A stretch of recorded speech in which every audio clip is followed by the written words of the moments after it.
እሺ ካሉ ጀምረን እናንብብ። እሺ ስንት ምዕራፍ ነው ያለው? ሮሜ 8 ሮሜ 16 ምዕራፍ ነው። ስንት ምዕራፍ ነው ያለው? ጋይስ ሮሜ ስንት ምዕራፍ ነው ያለው? አሁን ቆይ ለምንድን ነው ማይሆን ነገር እንትን የምትይው?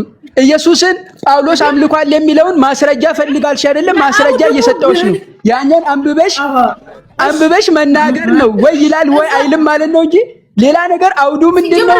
ሮሜ ስንት አለው ምናምን ይሄ ማምለጫ ነው። ይሄ ማምለጫ ነው። ስለዚህ ክፍሉን እናንብብ። አይልም። እሺ ክፍሉን እናንብብ። ኦኬ መሐመድ አህባሽ የተባልክ ሰውዬ አንደኛ ወይ ፕሮፋይልህን ቀይር፣ ሁለተኛ ወይ ስምህን ቀይር። አትግማማ። አንደኛ ፕሮፋይሉ የተከበሩ ሰው ናቸው፣ ሙተዋል። የእሳቸውን ፕሮፋይል ለብሰህ እንደዚህ የምትግማማ ከሆነ ቪዲዮ ሰርቼ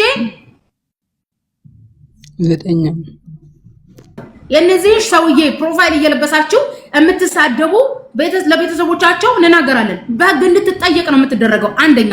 ሁለተኛ መሐመድ የሚለውን ስም ትቀይራለህ። ተግባብተናል። መግማማት ያመብትህ ነው፣ የሚከለክል የለም። ነገር ግን የለበስካቸው ፕሮፋይል ቤተሰብና ምን አላቸው የሚያከብራቸው ህዝብ አለ። አንደኛ። መሐመድ የሚለው ደግሞ የኛ የህዝብ ነው፣ የህዝበ ሙስሊሙ ነው። ተግባብተናል።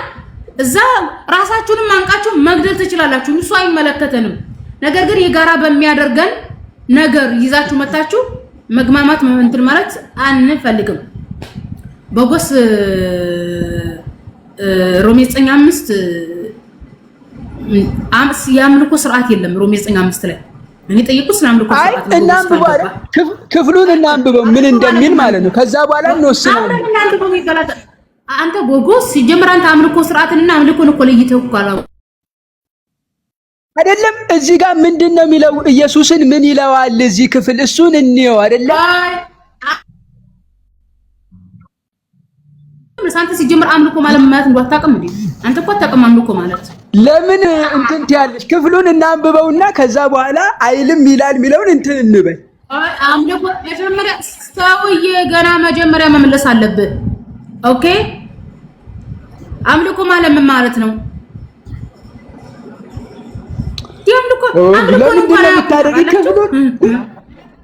ክፍሉን እናንብብሽ። ክፍሉን እናንብብሽ። አሁን ብዙ ሰው እየታዘበን እኮ ነው። ምን ይታዘባል? የሚታዘበው አንተ ነው። አንተ አምልኮ እንኳን ምን እንደሆነ አታውቅም እኮ። አምልኮ ማለት ምን ማለት ነው? አሁን ለምንድን ነው ሌላ ነገር የምታዟዙ? ለምንድን ነው ሌላ ነገር አይደለም? ሌላ ነገር አይደለም። ጠይቁ። አምልኮ ነው። ጥያቄ ክፍሉን እናንብብ። ለእንዴ አማህን እንዴ በል ወይራል እንዴ አምልኮንና አምላክን እንኳን ለይቶ አያውቅም። እኔ እኮ ግርም የሚልኝ ማለት ነው ህዝብ ክርስቲያኑ ማለት ነው አምላክንና አምልኮን ለይታችሁ ወቁ። አምልኮ ማለት ምን ማለት እንደሆነ አያውቅም። የአምልኮ ስርዓት ማለት ምን ማለት እንደሆነ አያውቅም።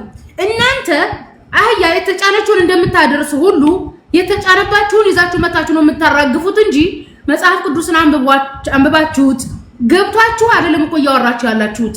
ቢገባችሁም ማኖሮ አምልኮንና የአምልኮ ስርዓትን አምላክ የሚለውን ቃል ታውቁ ነበር። አምላክ የሚለው ቃል ሌላ ነው፣ የአምልኮ ስርዓት ሌላ ነው፣ አምልኮ ሌላ ነው። የዚህን እንኳን ልዩነት ሳታውቁ ሃይማኖተኛ ነን ትላላችሁ፣ እናመልካለን ትላላችሁ፣ አምልኮ ምናምን ትላላችሁ። እንዴ አይደብራችሁም? አምላክ ማለት ምን ማለት ነው? ሌላ ነው። አምልኮ ማለት ሌላ ነው። እንዴ ደግሞ ሮሜ 9:5 ይላል። እንዴ ሮሜ እኮ ስንት ምዕራፍ ነው ያለው? 16 ምዕራፍ ነው ያለው። 11ዱ ምዕራፍ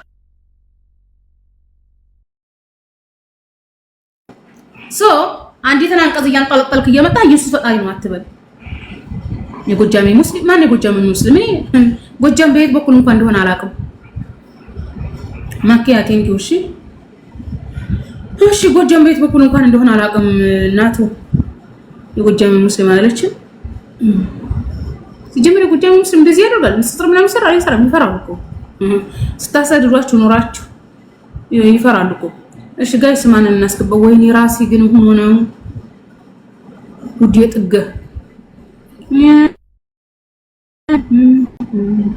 ምስኪና ገባ ታመነ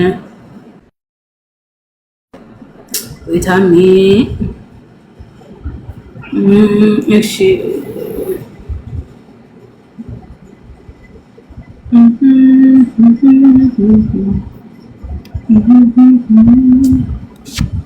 ጤና ይስጥልኝ። ሰላም ነው? አብሮ ይስጥልን። እሺ ምናልባት ከርዕሱ እንደተረዳሁት ቅዱስ ጳውሎስ ኢየሱስን አምልኳል የሚል ርዕስ ነው። ቲቶ ምዕራፍ 2 ቁጥር 13ን አውጭና እስኪ ተመልከቸው ካለሽ መጽሐፉ ነው። የላምበልሽ ቆይ አንድ ጊዜ ምንድነው ርዕሱ ነው ያልከው? እስኪ ርዕሱ ላይ አንድ ጊዜ ድገሙ ርዕሱን። ጳውሎስ ኢየሱስን ወይም ደግሞ የኢየሱስ ክርስቶስ አምላክነትን ገልጿል ወይም ደግሞ አምልኳልን የሚል ነው ጥያቄው አይደለ? ኦኬ አዎ ጥያቄው እንደዛ ነው። ጥሩ እሺ። ከዛ መረጃ ቲቶ ምዕራፍ 2 ቁጥር 13 ላይ የተመሰገነውን ተስፋ የታላቁን የአምላካችንን የመድኃኒታችንን የኢየሱስ ክርስቶስን ክብር መግለጥ እየጠበቅን ይላል። ይህ በቀጥታ አምላካችን ብሎ ከገለጸው እያመለከው መሆኑን እያስረዳ ነው ማለት ነው። እሰማለሁ። ኦኬ ከማብራራት በፊት ትሰማለህ። ከማብራራት በፊት የአምልኮ ስርዓቶች ምንድን ናቸው ታውቃቸዋለህ? እሰማለሁ አይደለም? የአምልኮ ስርዓቶች ማለት አልሰማም እንዴ? ንገስ እያወራሁ እኮ ነው። መሲ እየተሰማው ነው?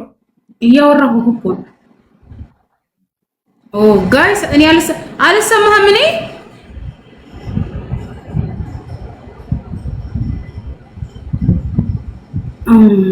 እኔ አልሰማህም ጅቦ?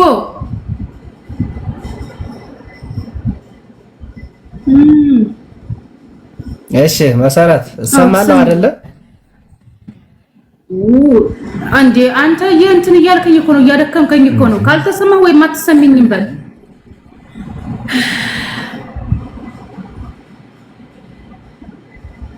እሰማሃለሁ አልሰማህም ጅቦ?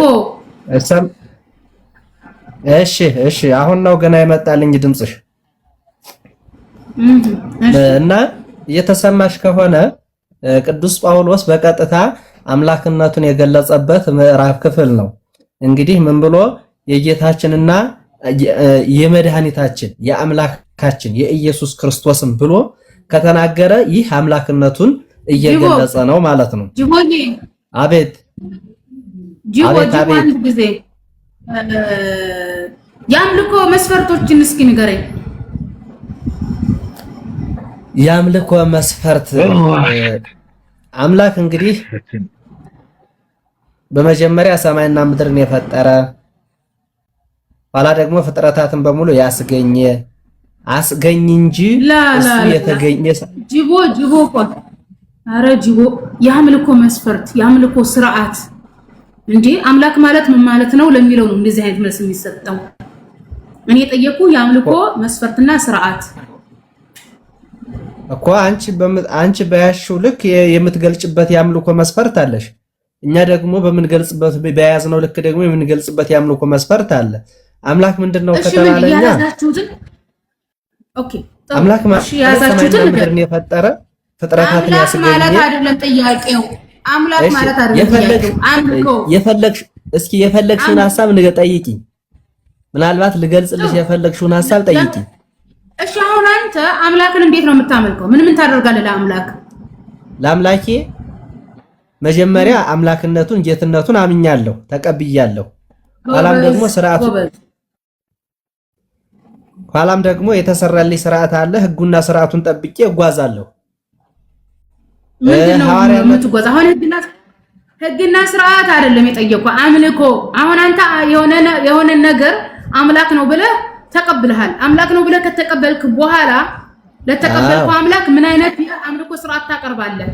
አዎ አሁን ለምሳሌ ኢየሱስ ክርስቶስ ለአንተ ምንህ ነው ብትይኝ አምላኬ ነው ብዬ ገልጸልሻለሁ። አንተ አማርኛ አይገባህም። ምንድነው የፈለግሽው አንቺ ራሱ ነው ብለህ አምነሃል። እንበጋደን እንዴ አንተ አልገባህም። ሲጀምር አምልኮ ስራ ምን ማለት እንደሆነ አታውቅም። ወላ አቅም ነው ማለት የነበረብህ አልገባ። ታዲያ ቢገባ ምንድነው እንደምትሄደው? በመጀመሪያ ማለት ነው ቆይ ቅዱስ ጳውሎስ አምላክነቱን የገለጸበት ክፍል አምጣልሽኛ በቃ የአምልኮን ስርዓት ጂቦ ምን አመጣ? ያመጣው አንቀጽ ጭራሽ ከጥያቄው ጋር አይገናኝም።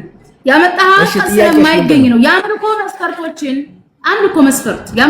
የአምልኮ መስፈርት ማለት ነው የሆነን አካል አምላክ ነው ብለህ አምነህ ለዛ ላምልኮ አምላክ የአምልኮ ፍራት ታቀርባለህ፣ ታመልከዋለህ፣ ትሰግድለታለህ፣ ትጾማለህ፣ በስሙም በረከካለሁ። አዳምጥ። እንበረከካለሁ፣ እገለበጣለሁ የሚለውን ቆይ ያዘው። ምን ታደርጋለህ? አምልኮ ታቀርብለታለህ፣ ወደሱ ትጾማለህ፣ ታወድሰዋለህ፣ ትዘምርለታለህ፣ ትግነዋለህ፣ በስሙ ትምላለህ፣ መስዋዕት ታቀርብለታለህ። እንደዛ ነው። ኢየሱስን ፈጣሪ ነው የምትሉ ከሆነ ጳውሎስ እነዚህን ስርዓቶች ለኢየሱስ አቅርቧል ወይ? በኢየሱስ ምሏል፣ ወደ ኢየሱስ ዘምሯል፣ ወደ ኢየሱስ ጸልሏል፣ ኢየሱስን ድረስልኝ ብሏል፣ ኢየሱስን አመስግኗል፣ ለኢየሱስ መስዋዕት አቅርቧል፣ ለኢየሱስ ዘምሯል። ዘምሯል። ሁሉንም አዋልክኮ። እነዚህ ያልሻቸው ልንገርሽ እነዚህ ያልሻቸውን በሙሉ አንቺ ከማለትሽ በፊት ዘምሯል ብላል። የዘመረበትን ጋይስ ጀለስዬ የዘመረበትን አንተ አሳይ። አሁን እንዲሁ በዛውቱ በዝወር የሚባል ነገር የለም።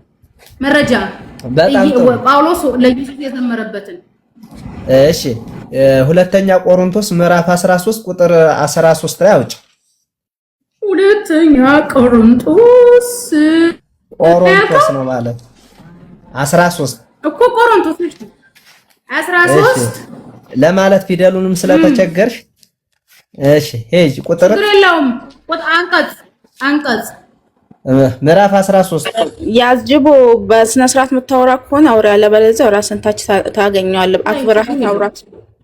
ኦኬ ተይ እንጂ ቆይ ተረጋጊ። እናት ደግሞ በየት ፈነዳሽ?